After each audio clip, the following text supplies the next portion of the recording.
السلام علیکم ناظرین، میں محمد ندیم۔ آج ہم شروع کرنے والے ہیں نورانی قاعدے کا پہلا سبق، اور پہلا سبق شروع کرنے سے پہلے میں آپ حضرات سے درخواست کرتا ہوں کہ آپ لوگ اگر ہمارے ساتھ جڑے ہیں تو انشاءاللہ تھوڑے سے دن ہم سے جڑے رہیں، اور ہماری ویڈیوز کو دیکھ کر انشاءاللہ اگر آپ قرآن پاک حقیقتاً پڑھنا چاہتے ہیں تو آپ کو ہماری ویڈیوز سے انشاءاللہ بہت ساری چیزیں سیکھنے کو ملیں گی، اور امید یہ کرتا ہوں کہ اگر آپ آخر تک ہم سے جڑے رہے تو انشاءاللہ آپ بہترین قرآن پڑھنے والے بن جائیں گے۔ تو چلیے میں آپ کا وقت زیادہ ضائع نہ کرتے ہوئے شروع کرتا ہوں۔ تو سب سے پہلے ہم بسم اللہ الرحمن الرحیم اس کو پڑھ لیتے ہیں، ٹھیک ہے۔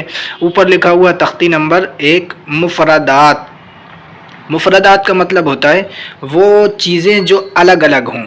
اب یہاں پر آپ دیکھیے، الف الگ خانے میں ہے، با الگ خانے میں ہے، تا الگ خانے میں، سا الگ خانے میں ہے، جیم الگ میں، ہا میں الگ میں، خا میں الگ میں۔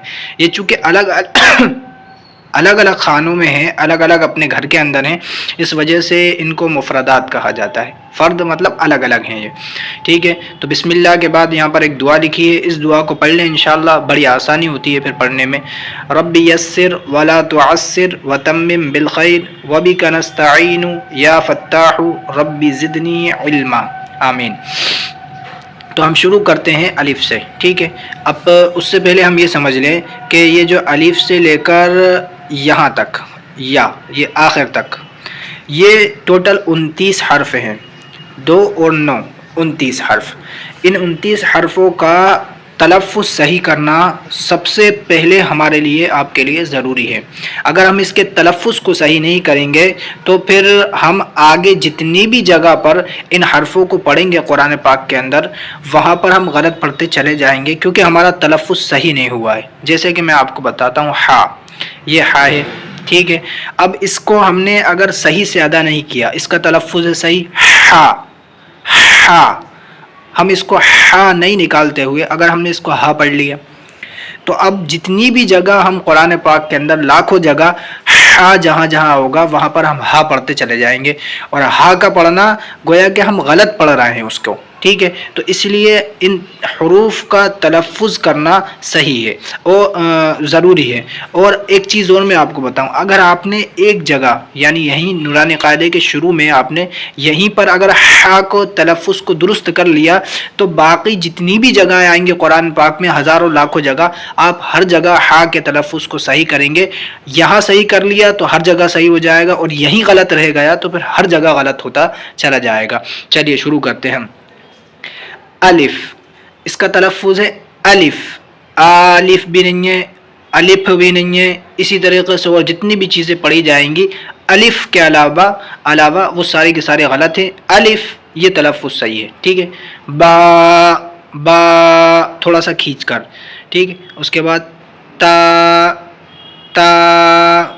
تا کو نکالنے کا طریقہ یہ ہے کہ دونوں دانتوں کے بیچ میں اپنے زبان کے کنارے کو تھوڑا سا ہم رکھ دیں گے۔ اگر ہم ایسا کرتے ہیں تو تا بڑی آسانی سے نکل جائے گا، ٹھیک ہے۔ اس کے بعد ہے سا۔ اب سا کے نکالنے کا طریقہ میرے بھائی یہ ہے کہ ہم دونوں دانتوں کے بیچ میں اپنی زبان کی نوک کو رکھیں گے، ٹھیک ہے۔ سا ایسی آواز آنی چاہیے۔ اس کے بعد ہے جیم، دونوں دانتوں کو بالکل دبا کر جیم نکالیں گے، ٹھیک ہے۔ اس کے بعد ہے ہا، اندر سے، حلق کے اندر سے، جتنا اندر سے ہم نکال سکتے ہیں اتنا اندر سے نکالیں، ہا۔ اس کے بعد خا، اس کے بعد ہے دال، اس کے بعد ہے زال۔ دیکھیے زال کا تلفظ جب آپ کو کرنا ہے تو آپ کو دھیان رکھنا پڑے گا کہ دونوں دانتوں کے بیچ میں آپ کو اپنی زبان کی نوک جو ہوتی ہے نا، جہاں زبان ختم ہو رہی ہوتی ہے وہ رکھنا ہے دونوں دانتوں کے بیچ میں۔ زال، اسی طریقے سے را، زا، سین، شین، صاد، ضاد، طا، ظا، عین، حلق کے بالکل اندر سے، عین، غین، فا۔ اب یہ قاف اور یہ کاف ان دونوں میں فرق ہے. فرق یہ ہے کہ قاف کو آپ موٹی آواز میں اور پر پڑھیں گے، جیسے کہ قاف، اور اس کو کاف. دیکھیے فرق ہے دونوں میں، قاف کاف دونوں میں فرق ہے. ٹھیک ہے. لام میم نون واو ہا حمزہ یا. اسی طریقے سے آپ یہ 29 حرف میں نے آپ کو بتا دیے ہیں. آپ کو یہ 29 حرف انشاءاللہ درست کر لینا ہے، صحیح کر لینا ہے. اگر یہ 29 حرف آپ کے صحیح ہو گئے میرے بھائی، آپ کا پہلا پڑاؤ پار ہو گیا، یعنی آپ نے پہلے پڑاؤ کو پار کر لیا. 29 حرف اگر آپ کے صحیح ہو گئے تو آپ لہنے جلی، جو کہ ایک بڑی غلطی ہوتی ہے، اس سے آپ بچنے والے بن جائیں گے انشاءاللہ. اگر آپ کا یہ چیزیں، یہ حرف جو 29 حرف ہیں، یہ بیس ہیں، یہ جڑ ہیں، یہ بنیاد ہیں، اگر یہ چیزیں صحیح ہو جائیں گی تو پھر آپ کو یہ سمجھ لیے، ابھی میں آپ کو بتا رہا ہوں، آپ کو 15% قرآن پاک پڑھنا آ چکا ہے اگر آپ نے یا تک کے حروف کو صحیح کر لیا. ٹھیک ہے، پھر ملتے ہیں. السلام علیکم ورحمۃ اللہ وبرکاتہ. میرے لیے بھی دعائیں کریں.